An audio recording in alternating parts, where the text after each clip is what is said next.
আমাদের গাড়ির কি অবস্থা করেছে দেখুন। আহা বেচারা সমন্বয়, কত জনপ্রিয়তা ছিল তোদের, তাহলে এখন কারাই বা তোদের গাড়িতে হামলা চালাচ্ছে? ঠিক বলেছো।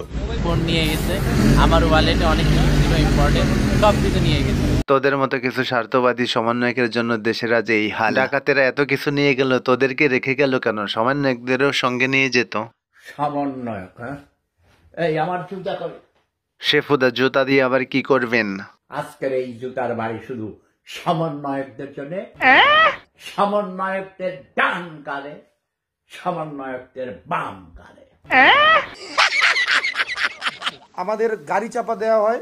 তাদের হাতে হচ্ছে দেশীয় অস্ত্র ছিল। আর ওই দেশীয় অস্ত্রের আঘাতে কারো তেমন কিছুই হয়নি, শুধুমাত্র দুজনের দুটি আঙ্গুল কেটেছে। এটা হলো আই ওয়াশ, মানে যাকে বলে পাবলিকের চোখে ধুলো দেওয়া। বুঝে গেছি, জনগণের চোখে ধুলো দেই তো তারা এখন প্রোটোকল নিতে চাই। জ্বালা জ্বালায়ের বাস নে বাপু, ডিপ কলটল সালিফারে একটা দিয়া যেত, কিন্তু তোগের মতো সুবিধাবাদী খেতাসিরা সমন্বয়কদের প্রোটোকল জোটফে না নে। রামদা, তারপর চাপাতি।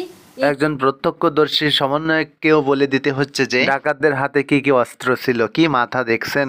মাথা একটা, খাসির মাথা, গরুর মাথা, গাধার মাথা। চিটাগং এ আমাদের গাড়ি চাপা দেওয়া হয়।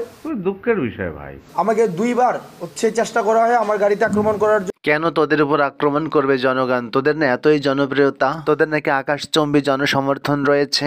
রামদা, চাপাতি, এগুলা দিয়ে অতর্কিত আমাদের উপর একের পর এক মানে দরজাগুলা ভেঙে ফেলে। কি সাংঘাতিক! আমি জানি না এই কাজগুলো কারা বা কে করাচ্ছে।